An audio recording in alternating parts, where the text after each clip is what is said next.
자, 지금까지 한 거 녹화가 하나도 안 됐네요. 그래서 다시 한 번만 짚어갈게요. 그 교수 추가에 대한 기본 준비 작업인데 파일 업로드 프로젝트에서 복사해 올 것들이 일단 어플리케이션.properties 파일에서 업로드 관련된 설정 값들, 그리고 build.gradle에서 썸네일 이미지 생성하는 그 의존성 추가, 파일 업로드 단원에서 업로드 아이템이라는 클래스 복사해 오는데 파일 복사한 다음에 패키지 잘 확인하시고요. 모델스 패키지 안에 넣는 거예요. 자, 그 다음에 이제 헬퍼 패키지 안에 그 파일 헬퍼, 파일 업로드 단원에서 복사해 갖고 오시면 되고요. 복사한 다음에 여기 표시되어 있는 패키지 이름들 잘 맞춰지는지 확인을 하세요. 여기까지 해서 일단 기본 준비를 합니다. 그 비주얼 스튜디오 코드건 인텔리제이건 마찬가지인데 소스 파일을 복사하면 이렇게 패키지 이름이 맞춰질 때도 있고 안 맞춰질 때도 있어요. 근데 에러가 나는 파일 같은 경우는 그 왼쪽에 폴더 트리에서 빨간색으로 표시가 되잖아요. 왜? 근데 그게 한 번도 그 파일을 안 열어봤다면 애당초 이 아이디가 해당 코드를 인식을 안 하고 있는 상태이기 때문에 에러가 있어도 빨간 줄로 안 나와요. 그러니까 외부에서 복사해 갖고 온 파일은 잘 들어왔는지 한번 열어보셔야 돼요. 그래야 에러가 있으면 그 이후에 빨간색이 생기거든요.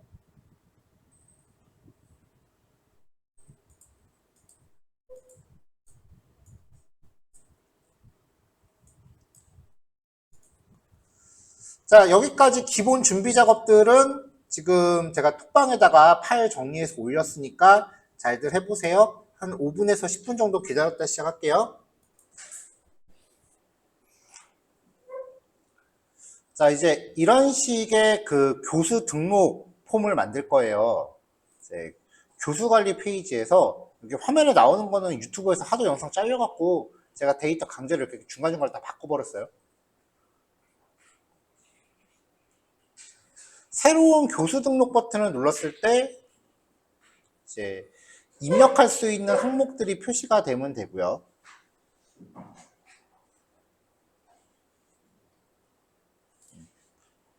기본적으로 학과 관리 페이지 코드를 재사용을 했어요. 자, 여기서 특이사항은 직급 같은 경우는 데이터베이스 필드상에서 값의 종류가 이렇게 인엄 타입으로 정해져 있죠. 이런 필드들은 여기에 정해진 것 이외에 다른 값을 입력하면 에러 난단 말이에요.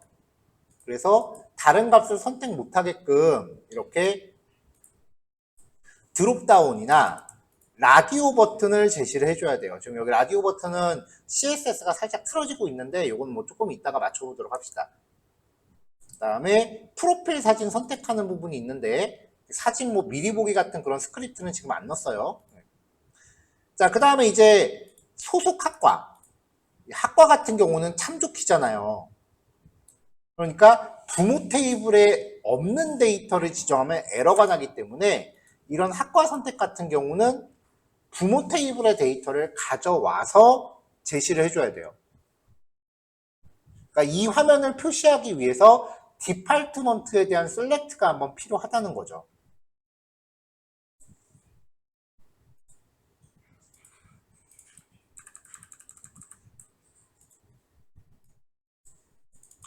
코드 리뷰는 비주얼 스튜디오 코드가 훨씬 낫네. 자, 그래서 일단 프로페설 컨트롤러 쪽에 전체 학과 목록을 조회해갖고 모델에다가 탑재하는 학과 추가 페이지에 대한 컨트롤러를 준비를 해요. 네, 교수 등록 화면이고요. 여기는 뷰 경로 전달해주면 되죠.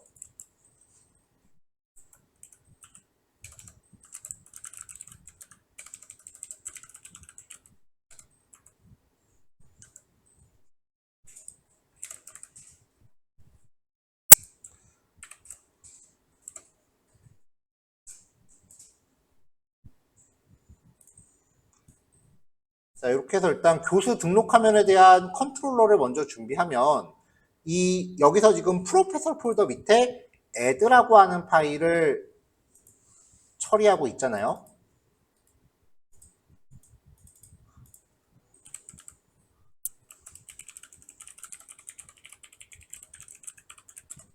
그럼 이제 add 페이지에 대한 그 HTML 작업이 들어가줘야죠. 프로페서 밑에 add.html 준비하고 인풋 태그로 이름, 아이디, 직급 같은 경우는 이렇게 드롭다운으로 지정을 했고요.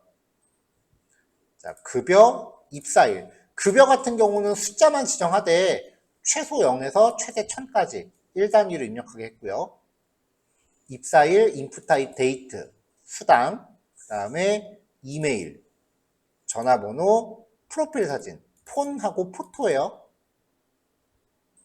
자, 그 다음에 상태 같은 경우도 인원 타입인데 이거는 그 개수가 많지 않아 갖고 라디오로 걸었어요.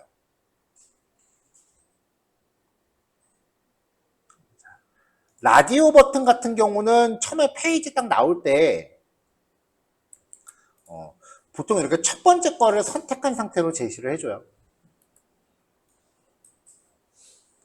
자, 소속 국가는 참조키니까 아까 모델 객체에 담아서 디파트먼트라는 거 실어서 보냈잖아요.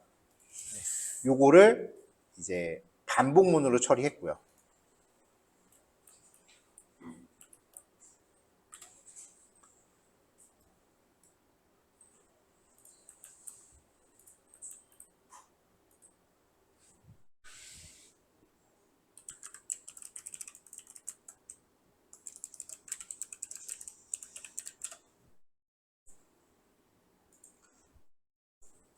자, 그럼 이제 요 입력값을 받아서 액션 페이지로 넘기면 되는데 일단은 HTML 작업하는데도 시간이 좀 걸릴 테니까 1교시는 요거까지로만 합시다.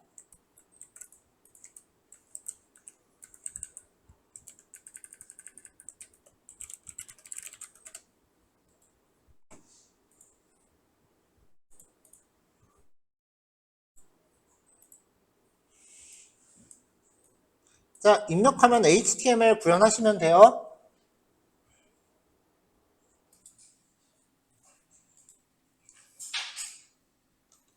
자, 일단은 이전 페이지에서 전달된 파라미터들을 리퀘스트 파람으로 다 받았어요. 특이사항은 첨부 파일 사진에 대해서 멀티파트 파일로 지정된다라는 거죠. 자, 그 다음에 이제 입력값들에 대해서 적절히 유효성 검사를 쭉 진행을 했습니다.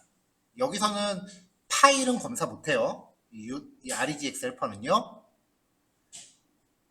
자, 유효성 검사 수행할 때 특이사항이 이 수당, 교수 테이블의 이 수당 컬럼 같은 경우는 너를 허용한다라고 하는 거고요. 정규 표현식 자체가 원래 문자열밖에 처리를 못하기 때문에 이런 그 숫자 형태 타입도 전부 스트링으로 받아야 된다라는 거예요.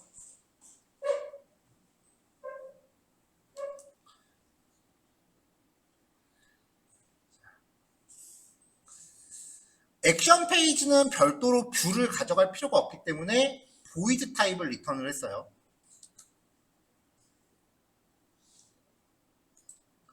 자, 그리고 에러가 발생하면은 웹헬퍼.bad 리퀘스트로 페이지 리다이렉트하고 리턴 해주면 돼요.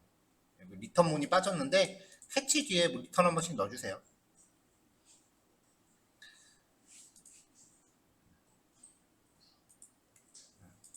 그러지 말고 얘를 다시 보내줄게요.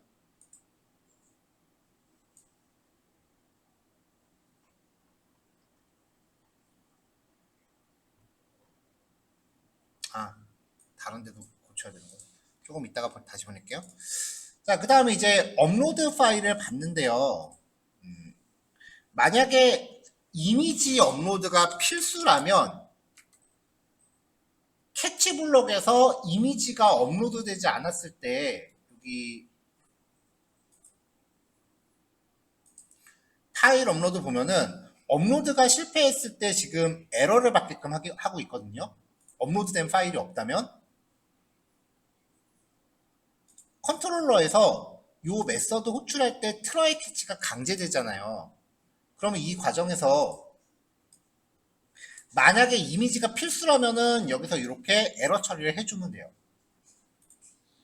근데 업로드 처리가 필수가 아니라면은 캐치 블록 안을 비워놓으시면 돼요. 근데 여기에서 그럼 이런 상황이 있어요. 예를 들어서 업로드가 필수는 아니야.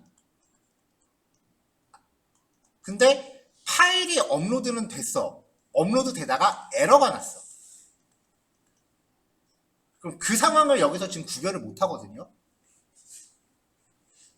근데 그런 상황을 굳이 구별하지 않은 이유가 이거는 제 주관이 반영된 부분인데 파일 업로드가 발생하지 않더라도 기본적인 데이터 처리는 끊기면 안 된다라고 생각을 해요. 파일은 나중에 수정 같은 거 넣어서 따로 추가해도 되는 부분이니까 일단 파일 업로드에 실패해도 전반적인 처리에 영향을 주지 않기 위해서 캐치를 비워둔 거죠.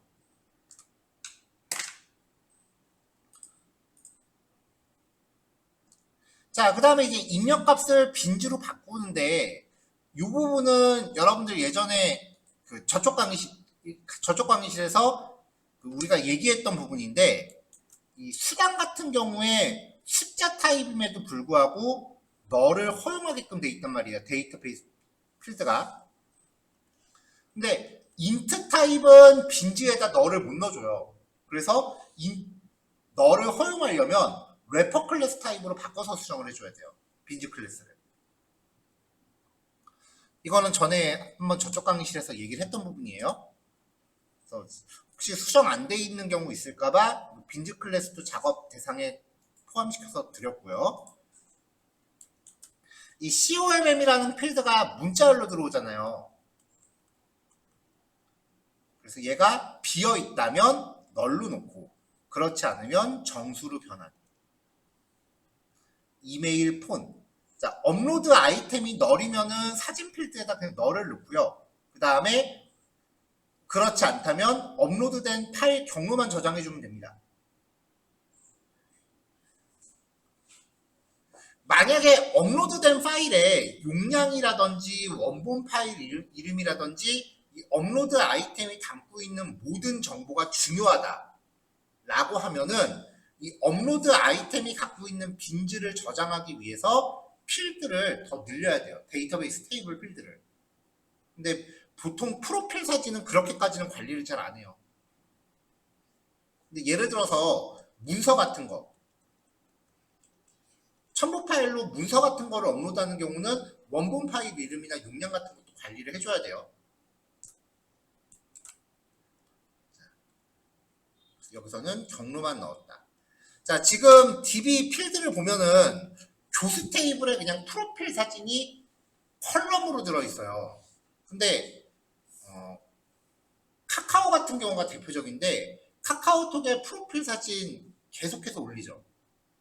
그래서 내가 예전에 올렸었던 프로필 사진들이 계속 관리가 되고 있단 말이에요. 카카오톡 보면은.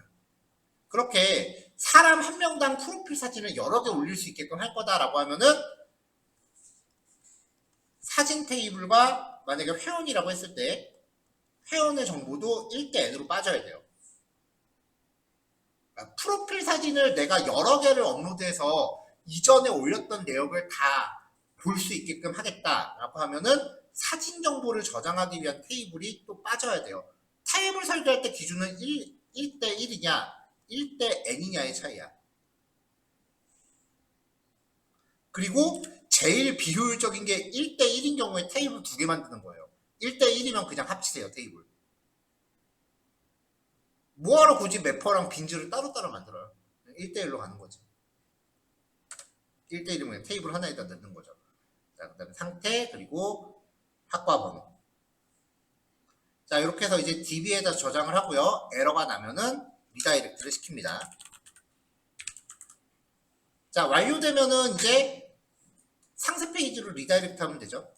근데 아직 우리가 상세 페이지를 만들지 않았기 때문에 별다른 처리가 없을 거예요. 자, 제가 그래서 이미 데이터를 저장을 해봤었는데요.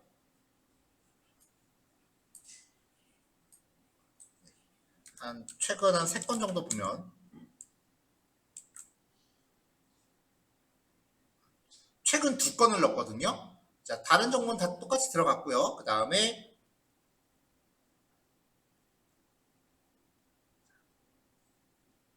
자, 여기 보면은 수단이 널인 경우, 널이 아닌 경우, 그리고 사진을 업로드하지 않은 경우와 업로드한 경우로 나눠지죠. 이렇게 2가지 케이스에 대해서 구현을 하셔야 되고요.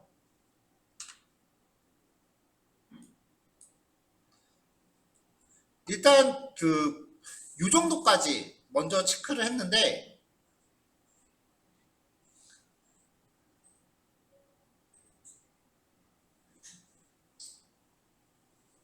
여기에 사실 조금 더 견고하게 들어간다면 이것도 넣어줘야 돼요. 아이디에 대한 중복 검사.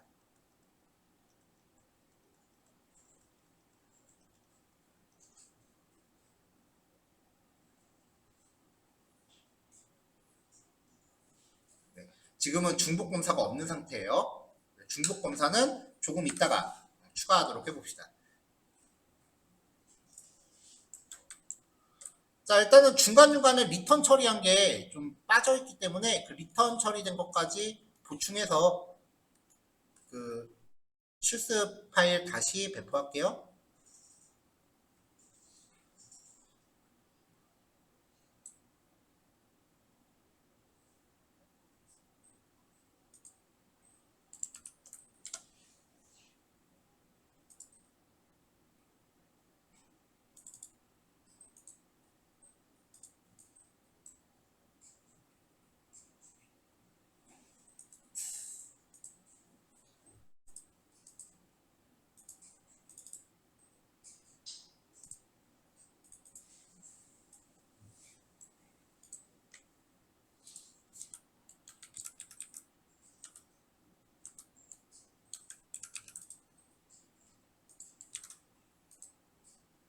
자, 요거까지 완성하시면 돼요.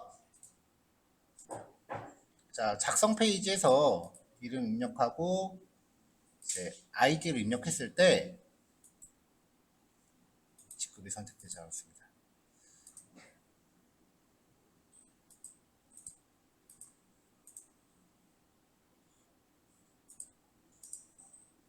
자, 그래서 이제 등록을 했을 때 예외 상황에 이미 등록된 사용자 아이디입니다 라는 부분을 추가하려고 해요.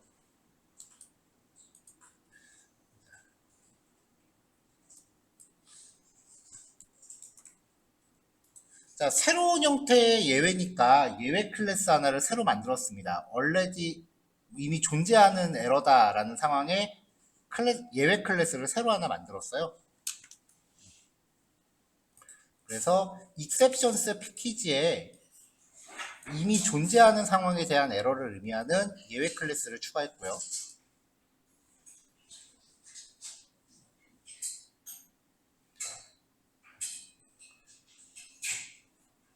그 다음에 데이터 저장하기 전에 중복 검사를 수행하면 되는 거잖아요. 바꿔 말하면은 아이디가 중복될 경우 저장하지 않는다라는 거기 때문에 일종의 비즈니스 로직이라고요.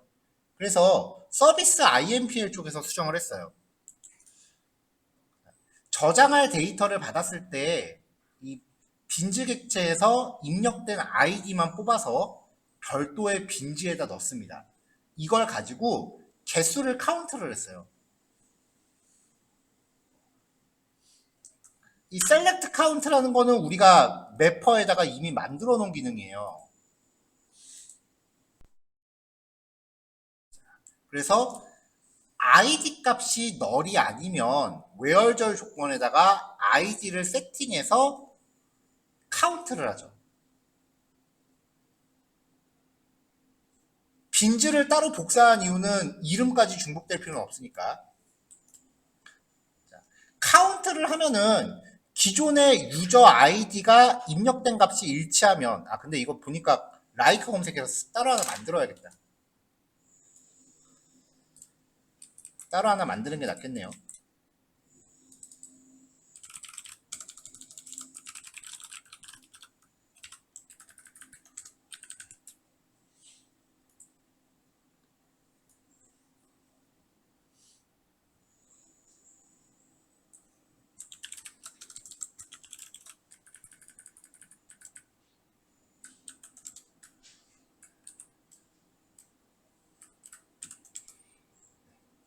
그냥 매퍼 기능을 하나 지금 새로 만들게요.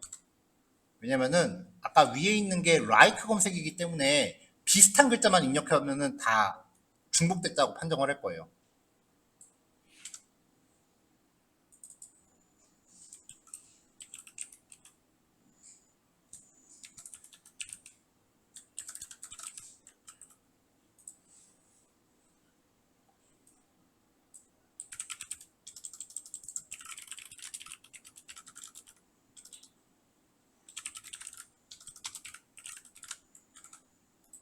자, 그래서 아이디가 일치하는 항목에 대해서 카운트를 하고요.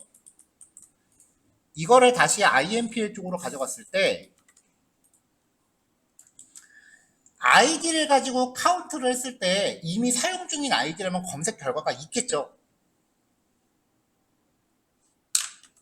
왜냐면은 DB에 이런 데이터가 저장이 돼 있을 때 입력된 데이터랑 똑같은 데이터의 개수를 카운트하라고 했으니까 외열절 조건이 일치하는 게 있으면은 카운트 결과가 최소 1 이상일 거 아니에요.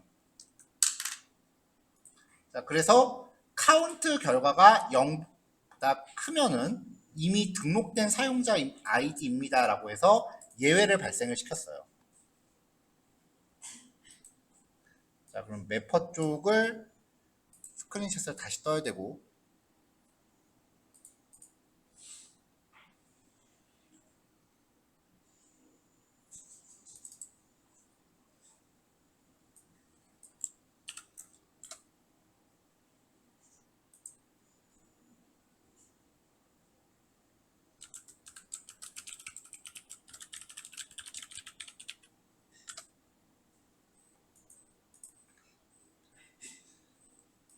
자, 그 다음에 구현체 쪽에서 이 부분이 추가된 거, 요거 스크린샷 다시 뜰게요.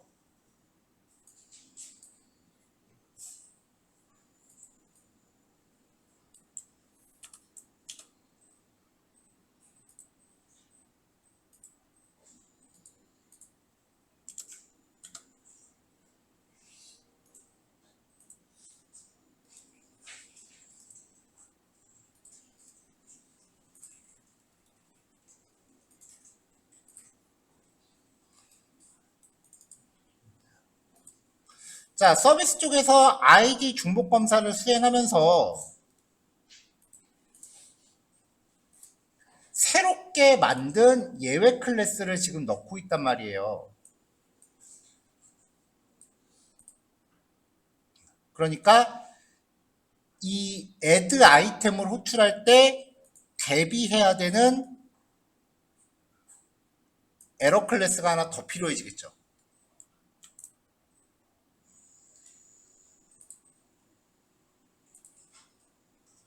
자, 그럼 이제 컨트롤러에서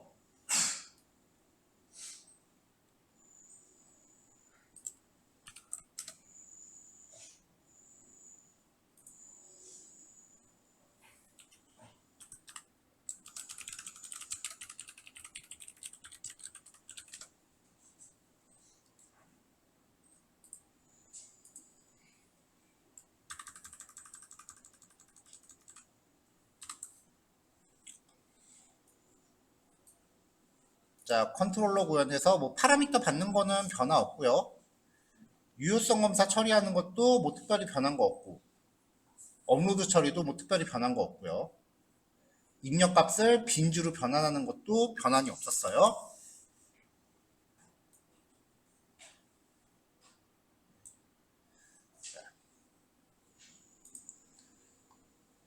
캐치 블럭을 추가했어요. 왜냐면은 이 add 아이템에 대해서 예외 케이스가 하나 생겼으니까. 근데 사실 우리가 좀 전에 코딩했을 때는 이 캐치 블록이 없었죠. 트라이 캐치에서 익셉션에 대한 캐치 하나만 놔두면 사실상 얘가 모든 에러를 다 커버해요. 왜냐면 에러 클래스의 최상위 클래스니까. 근데 여기서 이제 에러 케이스를 캐치로 구별한 이유가 사용하고 있는 메서드 때문에 그래요. 웹헬퍼가 갖고 있는 서버 에러라고 하는 애는 헬퍼 클래스 보면은 HTTP 상태 코드를 500으로 반환을 해요. 그리고 배드 리퀘스트는 HTTP 상태 코드를 400으로 반환을 해요. 그러니까 웹브라우저가 받는 에러 코드가 있단 말이에요. 그럼 웹브라우저 입장에서는 500 에러가 났다라는 거는 백엔드 쪽 에러기 때문에 자기네가 대응을 할 필요가 없다고 생각하는 거고, 400이라고 들어오면은 프론트 쪽에서 백엔드한테 데이터를 잘못 전달했음을 의미하기 때문에 자기네가 뭔가 수정을 해야 된다라고 가능을 해요. 근데 아이디가 중복됐다라는 거는 입력이 잘못된 거죠. 그러니까 백엔드 잘못이 아니라고. 그렇기 때문에 상태 코드를 구별하기 위해서 메서드를 나눠서 사용을 했어요. 자, 지금 여기서는 직접적으로 뷰를 사용하지 않고 이 웹헬퍼가 갖고 있는 기능으로 HTML 코드를 직접 출력하고 있죠. 이게 우리가 맨 처음에 봤었던 그 컨트롤러 방법 중에 그 서블릿 스타일이라고 얘기했었어요. 서블릿 스타일로 진행하려면은 리스폰스 바디가 위에 걸려줘야 돼요. 이거 안 줘도 사실 작동하는데 문제는 없는데 이걸 안 주면 스프링이 자꾸 뷰를 찾으려고 들기 때문에 그냥 리턴할 때마다 템플릿 엔진 쪽에서 에러 메시지가 지금 계속 나오고 있거든요. 굳이 이거 안 넣어도 작동하는데 지장은 없는데 계속 익셉션 메시지가 콘솔에 한 번씩 찍히고 있기 때문에 그게 좀 마음에 안 들어서 리스폰스 바디를 추가로 걸었어요.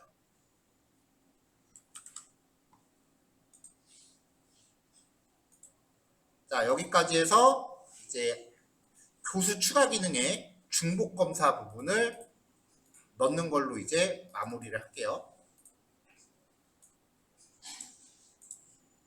자, 요거까지 구현해서 오전 마무리하고요. 오후에는 상세북이랑 그 다음에 삭제 그렇게까지만 한번 가봅시다.